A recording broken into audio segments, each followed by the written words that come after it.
All right, some of you might remember this one. Some of you may not. This is a fan that I didn't know. I use that word too liberally. This is a fan that I serviced. I think it was maybe the last year, maybe 2017. 2017, I think, is when I acquired this one. Now, this fan is another Vortalex. You can't really tell by looking at it at this point. This is a Vortalex that I bought in an antique store. And I think I paid $35 for it. I didn't pay a lot for this one. This fan, you might remember from my ceiling fan install video that I just put up. This was actually in our breezeway for past almost 3 years now. So this is a 1949 Vortalex, and you can tell by this silvery blue paint color, and of course by the I think is it catalog number 133780, number 9, catalog number FM12V41. So I believe that lands this down to about 1949. And I'll show you that in 1949, by that point, they had removed the rear oil cup.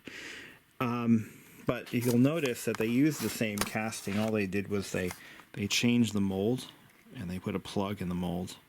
So no more oil cup. So these fans are really intended to get their rear bearing lubrication from the gearbox.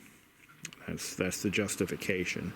That some of the oil that separates out of the grease will get on the shaft and ultimately lubricate the rear bearing. But they still have the front oil cup, and at least they have that. So, you know. Now this one, a little peculiar. I had to shim the hell out of this. The front half of the rotor, and I can't get this one into magnetic center because it's being drawn back too far. Strangest thing. When you power it up without any bushings, it should run without bushings. But if you take all the bushings out, it wants to ram the rotor into as far back as it can go. So it ends up bouncing uncontrollably because it's just striking out, and not a good thing. So any normal indication, or any normal explanation for this is that the stator is not centered in the motor housing. However, the stator is installed correctly. So I don't know. Not really sure what to make of that at this point. So as you can tell, I'm in the middle of a rewiring on this one.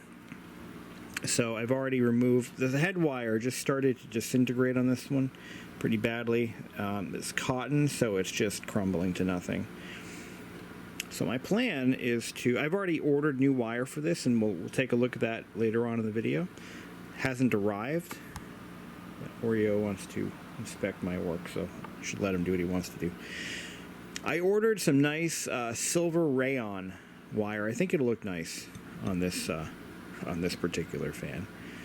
It's a 2-wire head wire, so that makes it a lot easier. It gives me a lot of choice. I thought about using some of this leftover houndstooth from the Robinson Myers project, but I don't think it'll look good.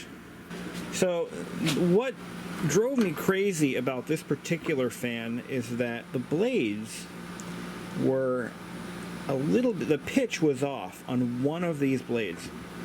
So let me tell you what that'll do, okay? If these 4 blades are not pitched the same, Oreo's listening, he wants to know about this.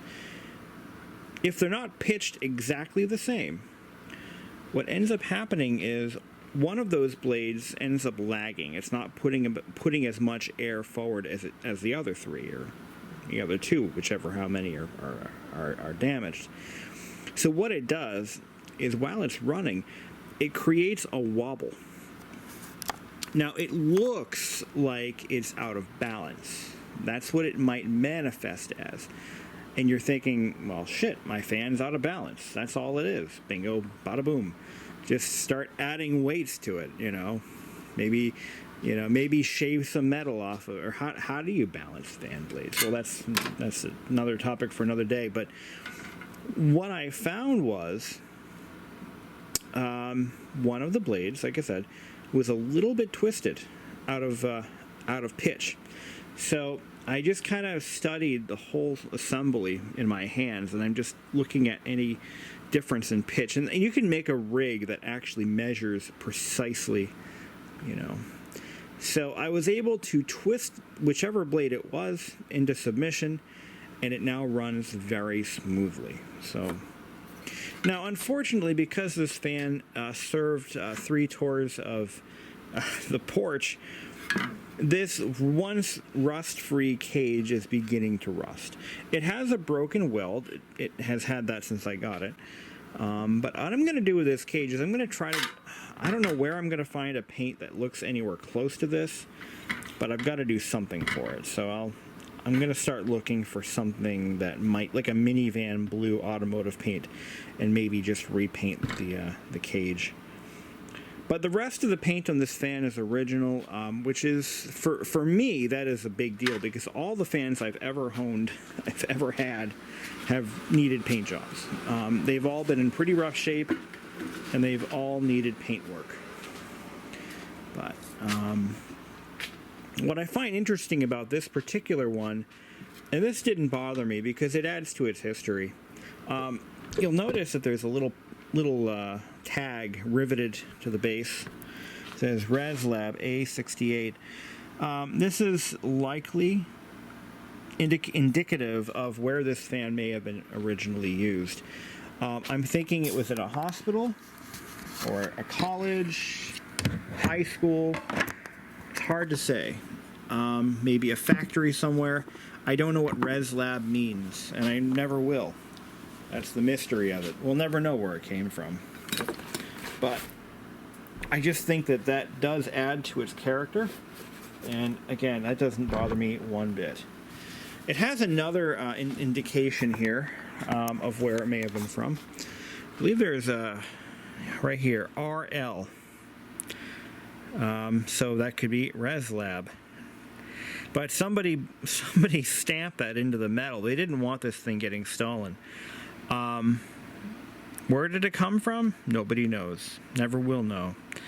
That information has been gone to the ages. Long lost. I want to also mention, so we're not doing a restoration on this fan or anything like that, but I do want to talk about some of the things I've had to do to this thing, other than the blade pitch problem. Now, this particular fan, when I got it, it made a horrendous buzzing sound. So what happened was, whatever resins they used at the factory to keep the stator windings from buzzing, I'll talk about that in a second, it just doesn't work anymore.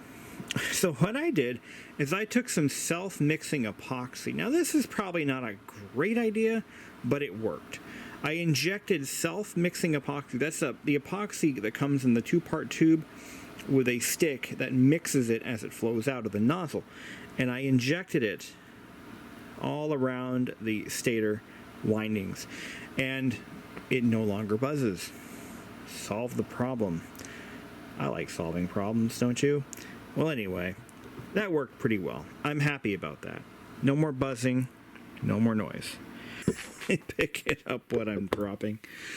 Anyway, I did find that this fan must have taken a bit of a tumble at some point.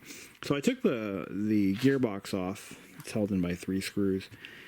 And I noticed that the rear casing of the motor was kind of caved in a bit. And it could be throwing the alignment off a wee tad little bit much. And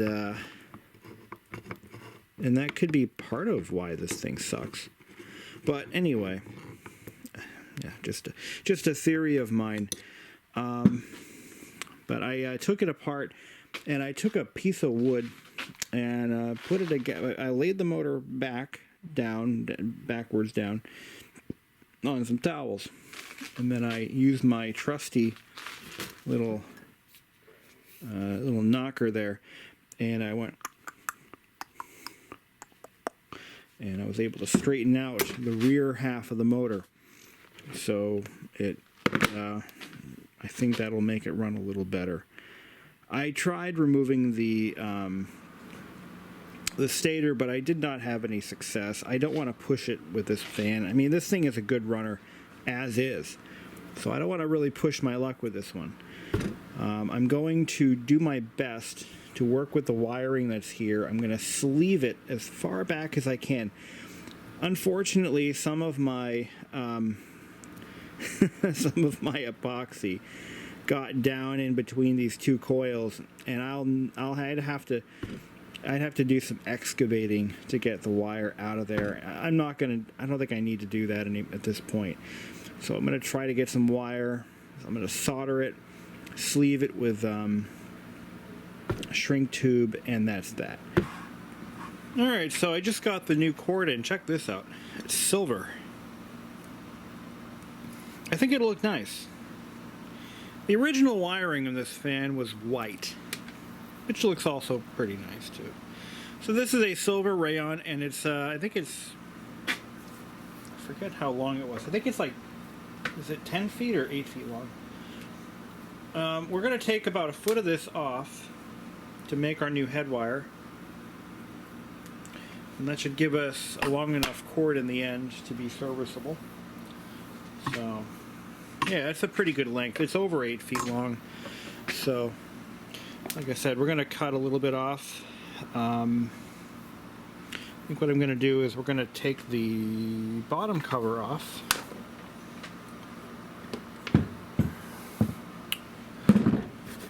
I might have to replace all this felt. Oh no! I forgot. This one, the bottom cover is actually riveted on. So that just makes it a lot harder to work with. Let me work on that real quick. I forgot that these later Vortalexes, the bottom covers are made out of hardtack. Spread a little peanut butter on that.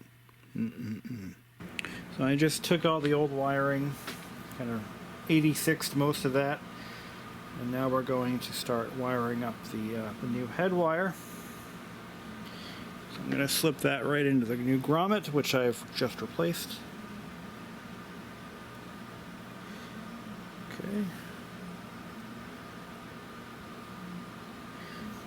I don't really like working with this stuff. I'm going to be straight with you guys. It really sucks because there really isn't a lot of room for error. This woven rayon, it just kind of wants to do its own thing. So I don't like doing it this way. I don't like wiring with this stuff, but the end result, if it comes out correctly, if I do my job, it's worth the effort. I'm not going to lie. But we got to make sure that we put a kink in the wire, and we're going to use, I'm going to use mechanics wire or something. What else do I have that might work? I have rayon. I could use rayon.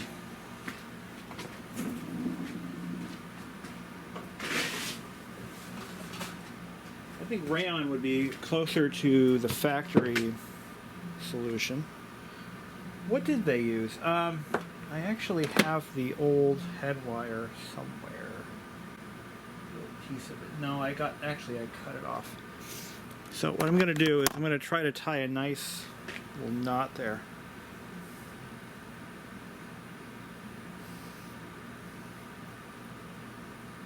Like this. Try to get it in right. Some bitch.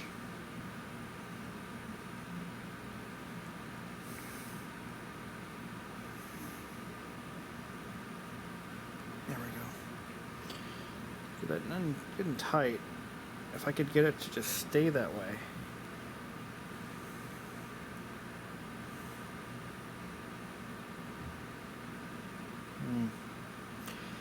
Well, you know what I could do?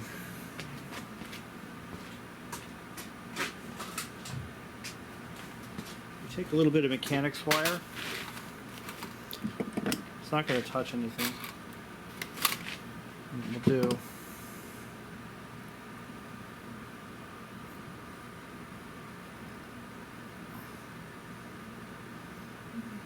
just kind of crimp it.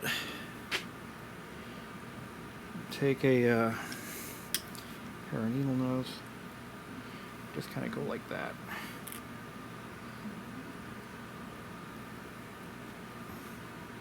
I think I've seen it done this way too, on at least 1 or 2 old fans. Cut the excess wire. We'll make our connection. It's not going to go anywhere. So what we'll do is I'm going to cut back.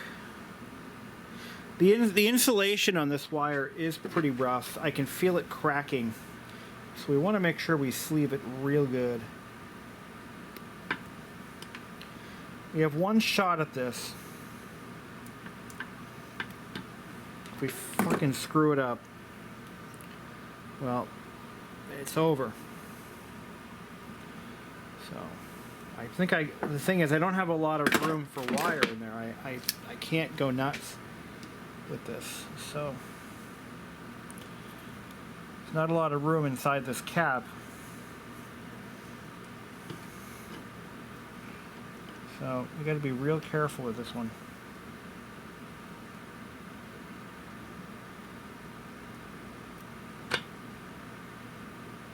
Okay.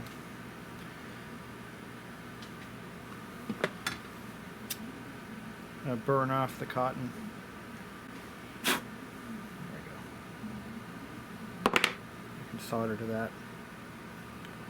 All right. I think that should do it. All right.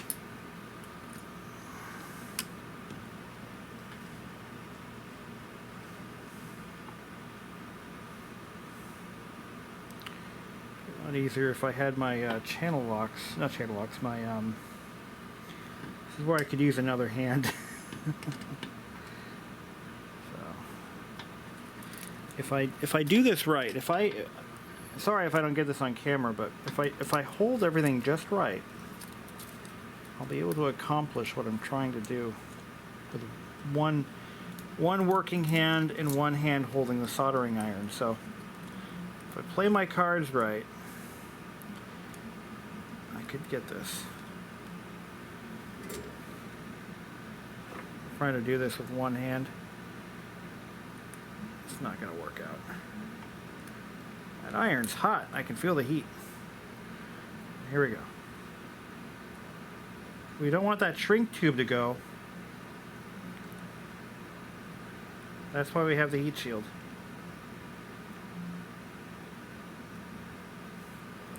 That's the biggest problem with this. Trying to do it this way. There's really not a lot of wire to lead up, you know. Okay, let's see how that looks. Not very pretty. It's not pretty at all. Alright, we're going to try that again.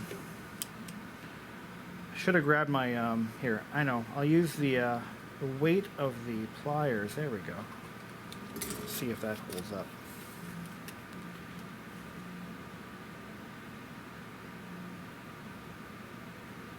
Okay. I don't know.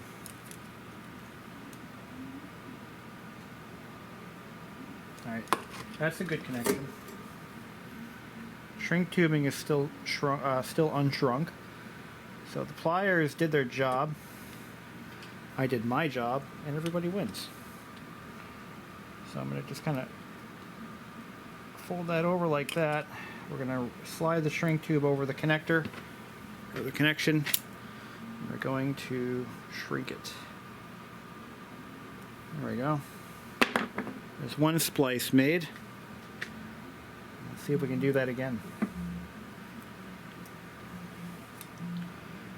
Alright. again, because of the way this is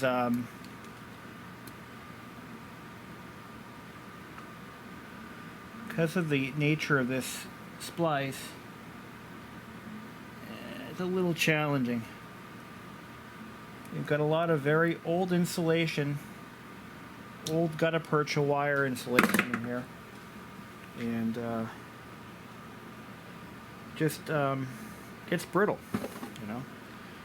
Burn off the cotton. There we go.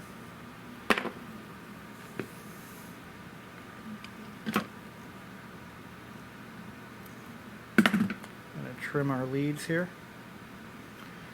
Get some shrink tubing on that sucker.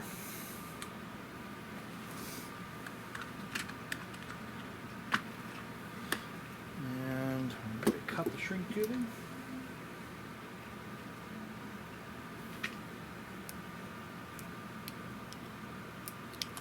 Now I really should invest in a pair of scissors, but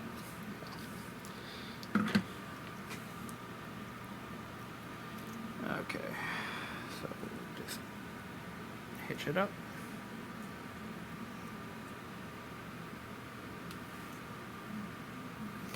Twist those two wires good and tight. Set up our little heat shield, heat barrier, heat sink, whatever.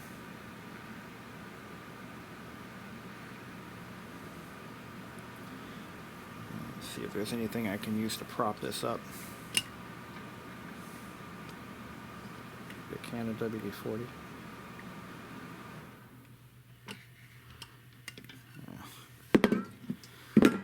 I think this is going to solder pretty clean, so let's just do it. Can always undo it. All right.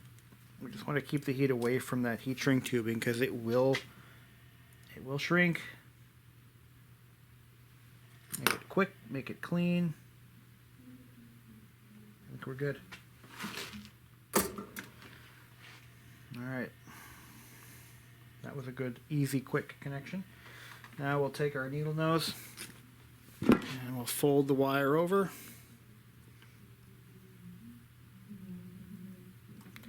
Slide our tubing up down the wire. Ignite it. Light it up, baby.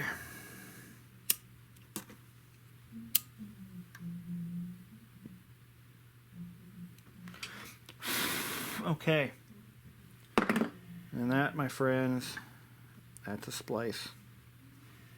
Okay, now let's try to get this front cover back on. Don't worry about the rest of this wiring. So that's going to go like at an angle like that. I think I want to do something to protect. See, these coils are wrapped real nice. So I think what I'll do is I'm gonna fold this over a bit so it's not sticking out. Maybe put a little bit of tubing on top of that, just to just to isolate it. Put some shrink tubing over my that little crimp I put there in with the wire, just to give it a little extra protection against mechanical contact. So there's a little bit of room. Oh yeah, we got to put that rotor back in, don't we? I think we might need that. So let's find that. Oh, there it is. I've already got everything's lubricated. Everything's set up.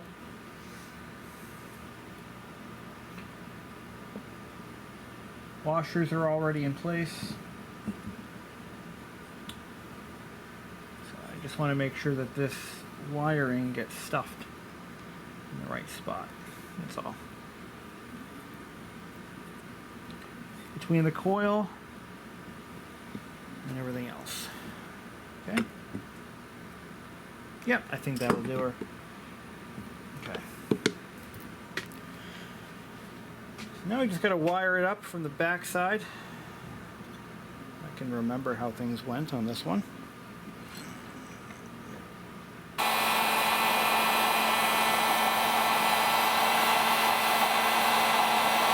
Put a little shrink tubing on there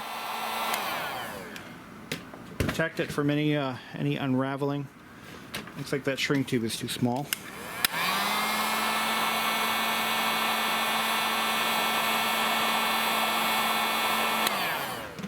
Yeah, that didn't do any good. It's too small. Well, it didn't hurt it, so. All right. Let's get ourselves a sharp blade.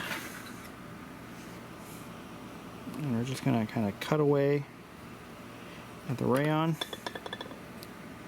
Try to cut away at the rayon.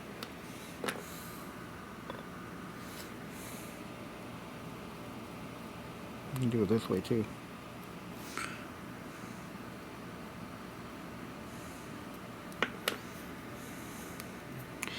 Yeah. This stuff, I'm telling you, doesn't have the durability that the original cotton did. Well, maybe it does. Maybe I just don't know how bad the stuff really was when it was new. But you can always singe it, prevent it from unraveling after the fact. Okay.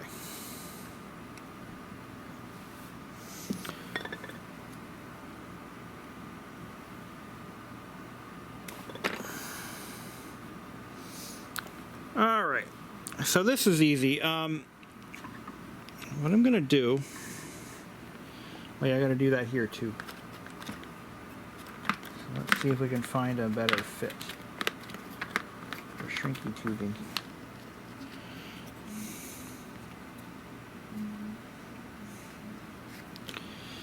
What I wanna do is I wanna just run this through a little bit more. And I think I want to put, is this too small? Yeah, that's much too small. Alright, so we'll just throw some of this on there. See, watch what I'm doing. It's like it disappears. It's not bonded to the wire. I find that to be pretty common. I found some that were actually pretty well bonded. The stuff I used on the Robbins and Myers was, I believe, bonded, so it wasn't going anywhere. That's not the case here. So it wants to just kind of separate from the wire, which really sucks. We'll get some more mechanics wire. I'm going to cut me a new piece. I'm going to make me another crimp.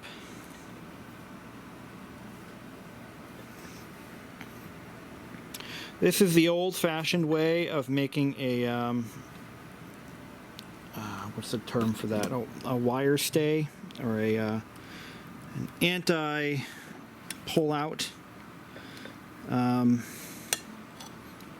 device. This is how they used to do it. It works, and it ain't gonna go nowheres. That's just how you do it. All right. So, one lead went to the head wire.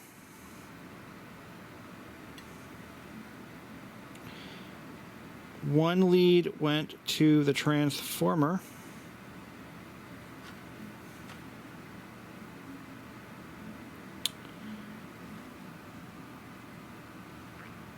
Okay, I think I figured it out.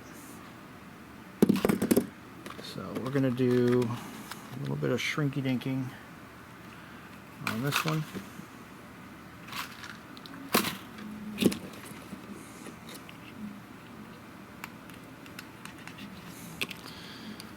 Okay, let's give us a little bit of a anti-unravel sleeve. Put that there. And we're going to strip this back.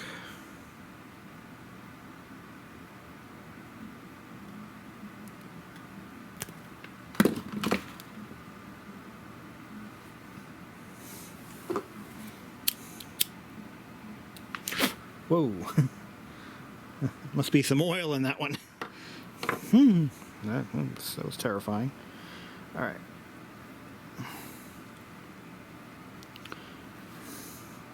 Okay. All right, so we got one going to the switch.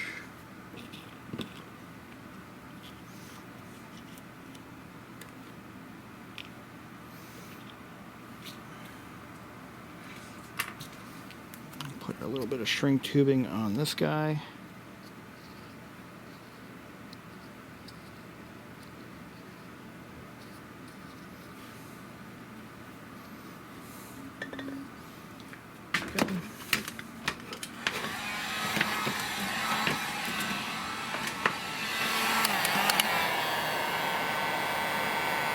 Shrink that down.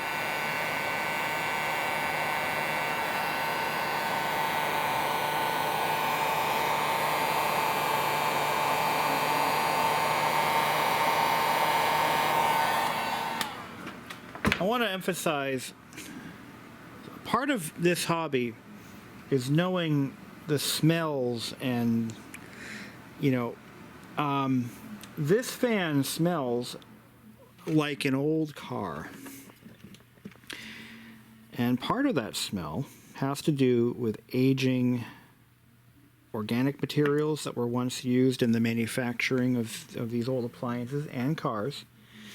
So you get a smell that you just don't forget. It's like old cotton, you know, old greases and oils and resins and all these things that have begun to degrade over time, which is totally normal. But they degrade and they give off a very unique odor that is just it's kind of heavenly in some ways. It's not a bad thing, you know. It's not a bad thing. I'm sure it's not great, but it's not bad either.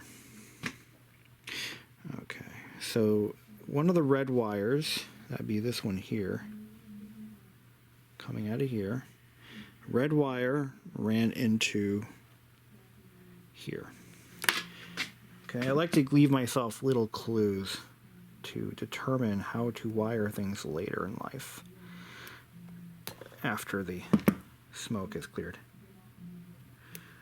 Okay, so we know that this red wire, which was on the transformer, that went to the head wire. So I want to put some shrink tubing onto that wire. I have a piece cut right here. Okay, so these two connect there. Get that nice and tight. Okay. Get some solder on that guy.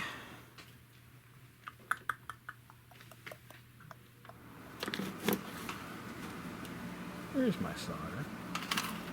What a messy bench. I had to come home today from work because I'm working on a project for my employer. It's a little bit of a custom project that we're doing, and I had to make a speaker bar mount, a custom speaker bar mount. So I just ran home and just kind of came and did some work on that. So I've got stuff all over the place for polishing. I had to cut, drill, polish, and you know, otherwise customize this little aluminum bar that I bought from Lowe's. I dragged it back to work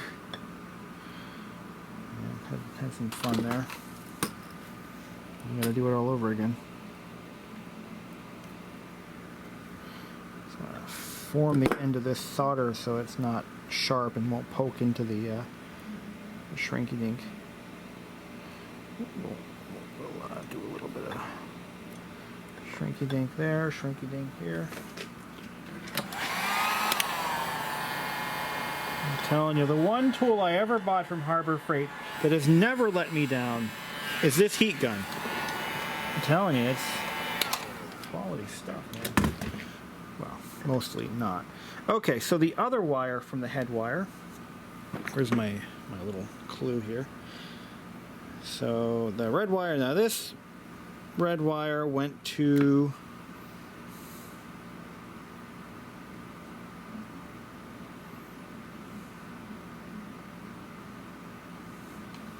I think we're going to go into here, and that goes there. So power comes in, goes into the switch, and the other end goes to the other side of the coil. It's that simple. It is simple, but it's good to sit back and kind of think it over. Am I doing this right, or am I not? Always a good idea. So this fan is pretty simple. The wiring is really simple. It uses a speed coil. And because it uses a speed coil, all the speed switching is done down to the base. So you're always going to have one hot wire going up into the motor. Okay? By hot, I mean one line wire. So coming from the wall, one of those is going to go up into the motor. The other one goes into the speed coil via the switch. And it looks like, let me show you what I mean. So we've got two wires coming from the wall. Because this plug is not polarized, although this one is, but it's not staying. Because it's not polarized, it could be hot, it could be neutral. We don't really know. It could be depending on how they plug it in that day. So one wire is going to come from the wall.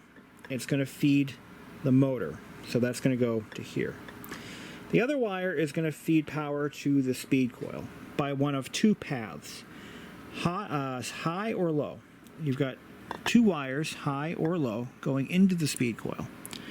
The third wire is actually four wires coming off that switch. So the third one, oh, this is a 3-speed. I'm sorry. 1, 2, 3. So high, medium, or low. Okay? Depending on how much resistance is on that particular side of the coil. So it's pretty straightforward. It doesn't really get any easier than that. It's when you have fans that have 3 wires coming out of the motor or more, things get a little bit confusing. But that's not the case here. It's a pretty simple fan to wire up. So we're going to, there was a, this right here. This is from the factory. I'm going to put this back. This is a protector that goes around this wire to protect it from the sharp edges. Just a rubber piece of rubber, that's all it is. Okay, so that's going to go, where did I say that was going to go? To the coil. I'm sorry, yep, to the coil. And then one of these goes to the switch. I'm sorry, to the, yeah, there we go. Put that there. This is where the switch is getting powered. Right here. I do peruse the fan collectors forums a lot, and I do get a lot of questions about wiring. So if you're watching this video, looking at potentially getting into this hobby, or you just trying to learn more before you tear your fan apart, I'm here to tell you, I learned from experience, like most of us do. Before you take anything apart, spend as much time as you want to, or as you can, as much time as you can, looking at the existing wiring, what's going where. And if you watched my video on tearing apart the Robbins and Myers, you noticed that I came up with my own color scheme. And again, that one was a simple one. Actually, no, that was a 3-wire. So there were multiple possibilities of wiring that fan, and I didn't know which one was correct. So what I did is I gave each and every connector coming out of, or every wire coming out of the coil, I assigned it a color, my own color scheme. I charted that and made sure never to forget what goes where. Because if you don't do that at the time of disassembly, you might have a hard time figuring it out later. And you can always check your work before you plug it all in with a multimeter. I'll show you how to do that. I will definitely show that process. So, all right. Now, what I want to do, I'm going to just test fit the coil and make sure everything fits where it belongs, and that's all kosher and everything like that. So this definitely went across like that originally, and then the coil went down into here. I don't really like what I see down in there, but all right.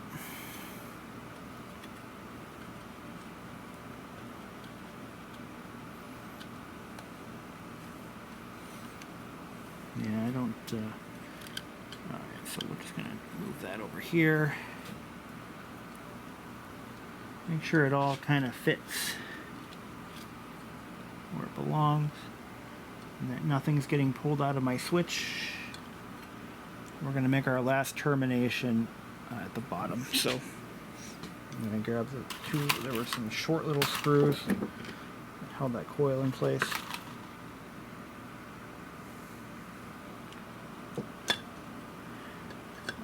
So if you're a novice and you're just learning how to do this, you're going to want to probably start on something simple like a 2-wire coil, where it uses, and by coil, and when I say coil, I'm referring to the stator. I don't mean coil, I mean stator. I should use the correct terms if I'm making videos that might be seen by folks who are just trying to learn stuff. But anyway, if you've got a 2-wire stator, you've got and it's a multi-speed fan, your fan uses a speed coil. And that is what we have here. Speed coil is really just, it looks like a transformer, but it's kind of not. It's actually a choke. So it has, so one path going in and 3 possible paths coming out. Each one with a different amount of resistance. The more resistance, the lower the current coming out, the lower the speed. So it's pretty straightforward when you think about it. Those are the easier ones because you only have to worry about one wire coming out of that stator. Now I'm going to heat this up with a little bit of heat to soften it so that it complies with what I want it to do. There we go. You don't want to melt it, don't want to burn it. We just want it to fold over and stay there. So probably should explain that a little more in detail, but you know what? You don't come to this channel for high quality content. All right.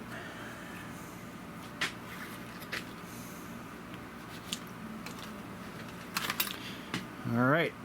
So put my shrink tube. Little trick with the shrink tubing. The longest wire you have in that splice, slide it as far back away as you can. Then make your connection, because it'll have a less likely effect on shrinking the shrink tubing prematurely. So we got our solder, and I solder every connection I make. I don't care how minor it is. Every connection gets soldered. Solder doesn't fail. Remember that. Solder doesn't fail. Other things do. Wire nuts can fall off, work their way loose, they can oxidize, but solder doesn't fail.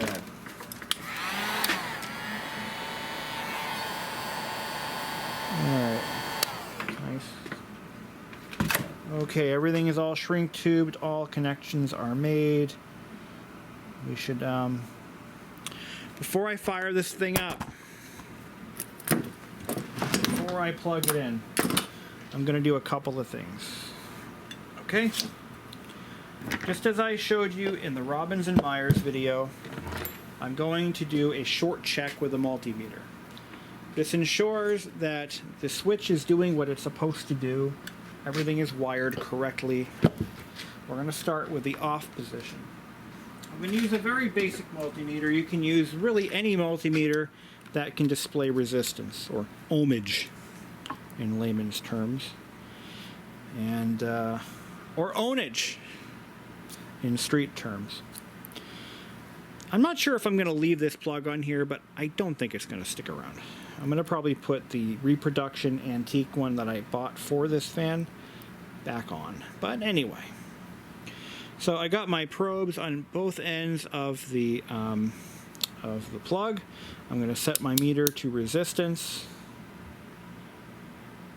This is an auto ranging, so it's not kiloohms or mega ohms, but we're going to set it to tone. Right now it should be open circuit, and as you can see on the display, it is an open circuit. I really like these Southwire meters because they have a nice rubberized case. They're not that expensive. You can get them at Lowe's. I don't buy Harbor Freight multimeters because I did that once and I'll never do it again. Okay, position number 1 should be high resistance. We've got 16 ohms. 15, it's going to settle down 14.5. Medium should be lower. It's 13, 14, 13.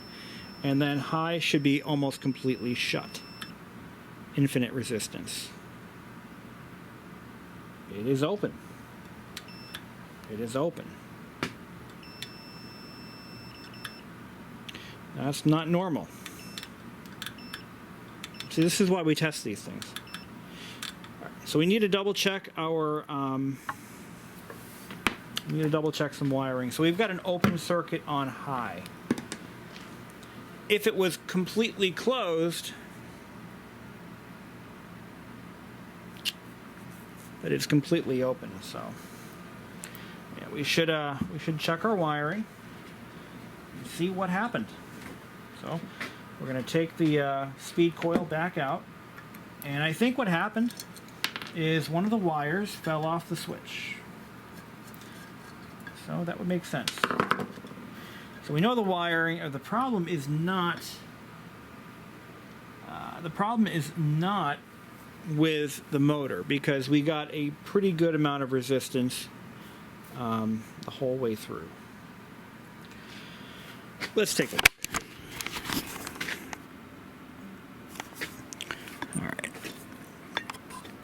So all of these wires are firmly attached to the motor, or to the switch. All right, high is going to be,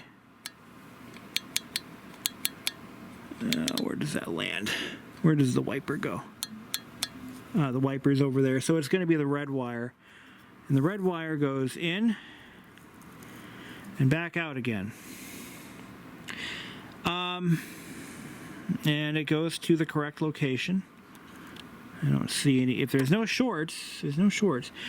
Why don't I do this? Why don't I do some contact cleaning on that switch? Let's do that before we go nuts. I'm going to do this Deoxit D100, and this other one's a lubricant. So we're going to use the D100. Does a good job of cleaning contacts. And the contacts are down in the back there. You can't really see it, but they're way down in there.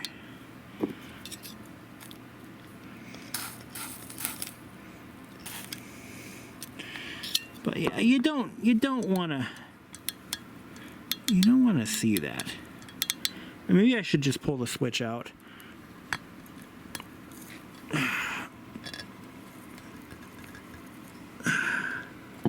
Oh, you can't. Not without breaking it. This is one of those weirdo Vortalex switches.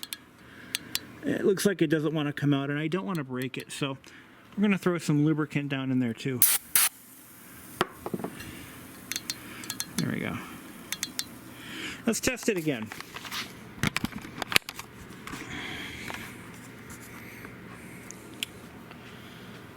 All right. Now we've got everything out of the base.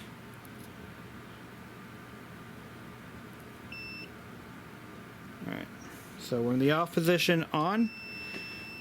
We're up to, what did you say, 14, 13.7.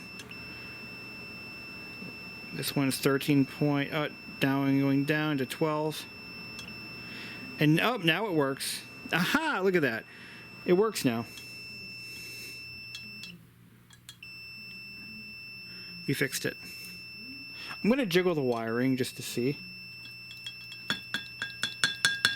Yeah, I think we licked it. We'll test it again once we reassemble. I'm going to put the coil back in place. I'm going to tighten that switch collar thingy. It's a little loose. But yeah, these Vortalex switches are something of a difficult thing to find. They're always breaking. But there are replacements available for them. I just bought one, a Carling switch, that was a similar specs, but definitely not the same quality. All right. Okay. All right. Okay, let's check it again, and then we'll light it up with fury. Okay, so I just want to make sure I have enough wire coming out of the, yeah, that should be fine for oscillating purposes. Okay, the motor looks like it spins freely. Doesn't have too much end play. Spins nice. Now this is important. If you're just, even if you're experienced, I mean, anyone who's done this before probably would agree with me that it's never a bad idea to just check your work. Okay, we got 13.5, 12.8, 11.8. And higher resistance means, in effect, that lower current can go through. It's like a choke. It is literally a choke. That is what it is called. But it's actually three chokes in one. All right, here we go. On. First speed. Middle. High. Let it run for a little bit. Everything seems to be holding up okay. This motor's got some balls, man.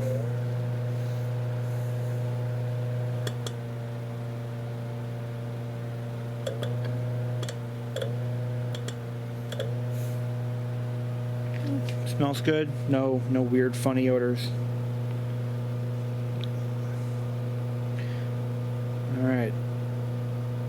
I think we're in good shape, guys.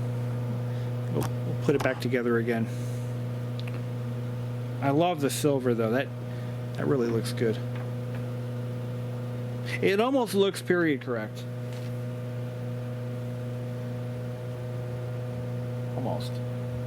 Almost.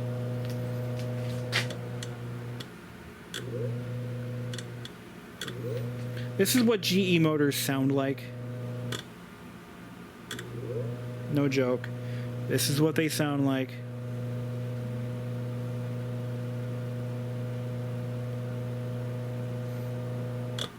Pretty typical. You know, my 1918 GE AOU loop handle fan sounded exactly the same way. Exactly the same way. No difference. So, all right, I'm going to torque up some of these screws. Looks like they're not in all the way. That one wasn't. And just kind of tighten them up a bit. All right. Nice.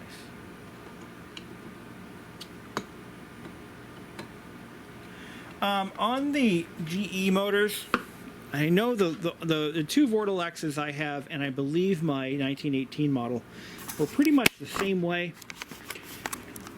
If you don't have these screws tightened down all the way, and you start tightening the front cover screws, it will actually pull the stator forward. That happened to me on the other Vortalex I've got. So just keep an eye on that. That will happen. So don't do that. Just don't do that. I'm getting ready to put her back together, and I found that the fan, the finish on the blades is actually not too bad. You can see where it's had some blade straightening work done prior to me.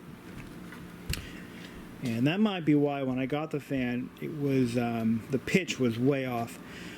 But anyway, the rest of it looks pretty good. It's got some little surface rust, little that, little this, whatever, no big deal. The the shroud or the grill was pretty rough, so I decided to shoot it with a little bit of this stuff. This is Rust-Oleum Universal Metallic. I like this paint because it has metal flakes in it like you wouldn't believe. And it shines up it doesn't shine, it sparkles. It almost looks period correct. It almost looks factory because, look at this. Silver cord, silver shroud, silver bells. So I'm thinking that's the way to go with this one. I could have left it alone, but there wasn't really much blue paint left on it.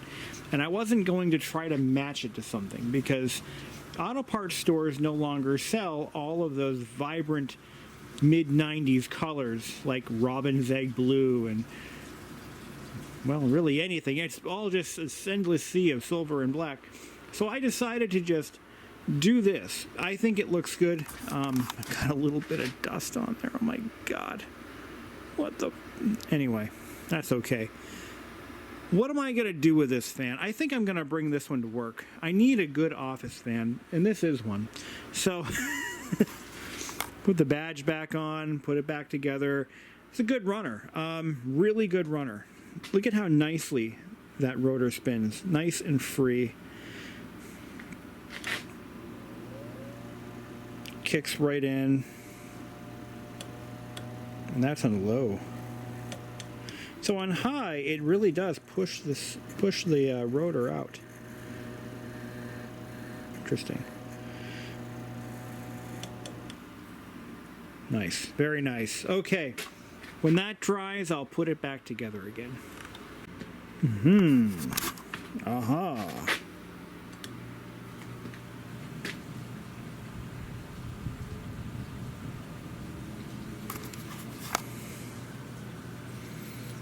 It runs. Still got a little bit of that shimmy though from back when, but you know, it's quiet though. Look at that. Yeah, it's got a little bit of a shake to it. There's much I can do about that. Oh, that's why this thing was so fucking loud. So when you ran this, it was mounted to the wall. What it would do is you could hear it throughout the house. Like it would actually shake the frame of the house a little bit. That's funny.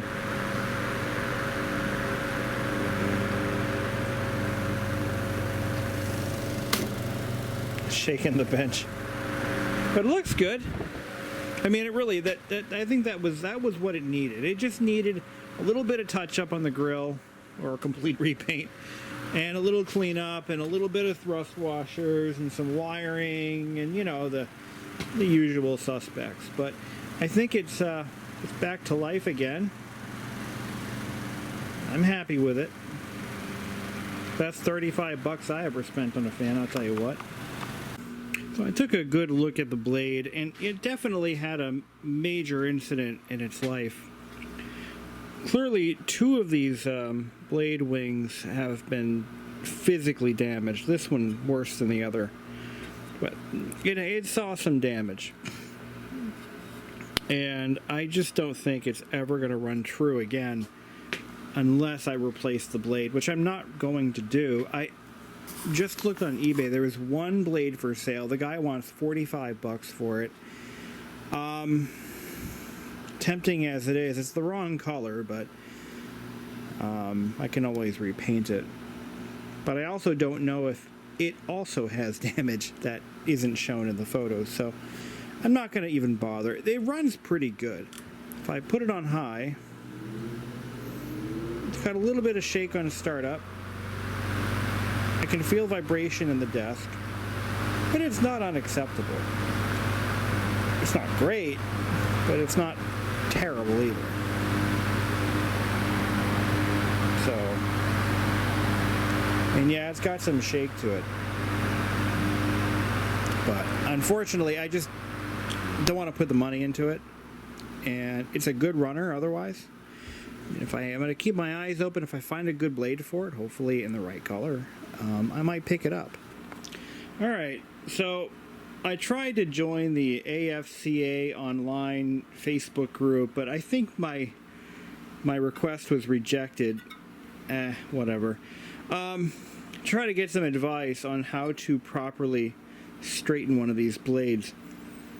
And I got to thinking, and I got to, just really giving it some thought, and I think I found a solution for this. So let's do a quick test run. Now, what it was doing on low, as it was spinning up, this was kind of shaking. You saw it on camera. Here we go. It's still got a little bit of a shimmy to it. Not that bad, though. It's nowhere near what it was. This is where it wants to shimmy a little bit. See? Doing a little bit of a, what do they call that? The Houston shake or the something shake. I don't know. Detroit shake? Whatever. That thing that went all over the internet a few years ago. All right. That's not bad. Let's go to medium. Yeah, I don't know why they would reject my membership request, but whatever. If I'm not welcome in their sandbox, that's okay. All right. Still good. How about high? Now, I can still hear a little bit of a vibration. I can feel it in the bench. I can feel it in my fingers, and I can feel it in my toes. But it's not what it was. Nowhere near what it was. And you can see the blade has a slight death wobble. Just a tad. But honestly, I think I'm okay with this. I've spent hours on this, and I'm going to show you what I did. Now, it requires a drill press larger than the blade you're trying to straighten. It's important. The drill press must be larger than the blade you are trying to straighten. So for those of you with 16-inch or those really rare, I think they came in sizes up to about 30 inches for the larger models. If you got one of those, you're shit out of luck, because I know nobody has a 30-inch drill press sitting in their basement. I have a 14-inch drill press, which fits my 12-inch blade just fine. So you want to use a twist drill bit or a solid piece of steel that's straight and true, round piece of steel, bar stock or something like that. And what you're going to do, check this out. What you're going to want to do is, and what I did is I took a piece of scrap wood. Okay? It took me a piece of scrap wood, and I came up with 3 points of measurement. The first one is the top side of the hub, right about here, right about there. And I measured them all. I marked them all. I picked one blade that looked to be unmutilated, and I marked where it landed on this little piece of scrap wood. And I tried to measure it at the same spot on the bed plate from that datum point. Okay. I found one blade that was nowhere near the rest of the 3. Then I came up with a second point of measurement. The blade tip. Now, How did I do this? Oh yeah. So the tip of the wing here, that's my cat, just playing around with my stuff. So, okay, that lines up there. I think this one's a little off. That one's a little low, so we'll make a mental note of that. This one's perfect. Perfect. Perfect. A little bit low. So what we're going to do is we're going to take this wingtip and we're going to flex it up a little bit until it makes that mark. I think that's good. Okay. Okay. Third point of measurement, the back side of the blade, the trailing edge, or the leading edge, sorry, the leading edge of the blade. So this is kind of tricky because it's very subjective. But we're going to pick this point. I'm going to make sure I make a note of where this is. I'm kind of eyeballing this here. This is not a precise measurement, but it gives us a ballpark as to where this blade is in terms of, that's a little low. Perfect. Perfect. Perfect. Okay. This one's a little bit low, so I'm going to just kind of flex the blade a little bit. Now these are aluminum blades, so they do bend easily. That's kind of good and kind of bad at the same time, which is depending on how you look. Now I'm going to double check the rest of my measurements. Now that I made an adjustment, I'm going to go back and I'm going to double check all those measurements to make sure we didn't bend the hub by accident. You know what I'm saying? I'm going to double check them all. Okay.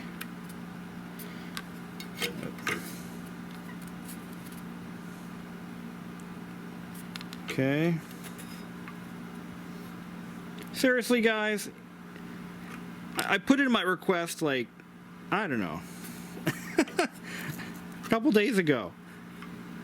Usually you get a very quick response. You answer their little questions. You write a little essay about who you are and where you want to be in life, and they say yay or nay, and looks like they might have rejected me. I think Facebook has one of those non-confrontational, like if you get rejected, it doesn't tell you, it just rejects you. So, but I guess I'm not cool enough to be in the fan club.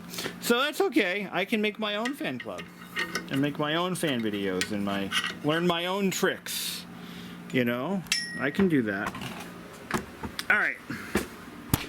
The ASCA. That's the big boys. That's the big league for all you Phantomaniacs.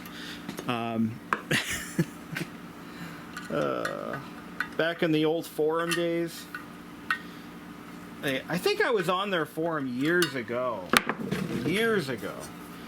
But anyway, that's all right.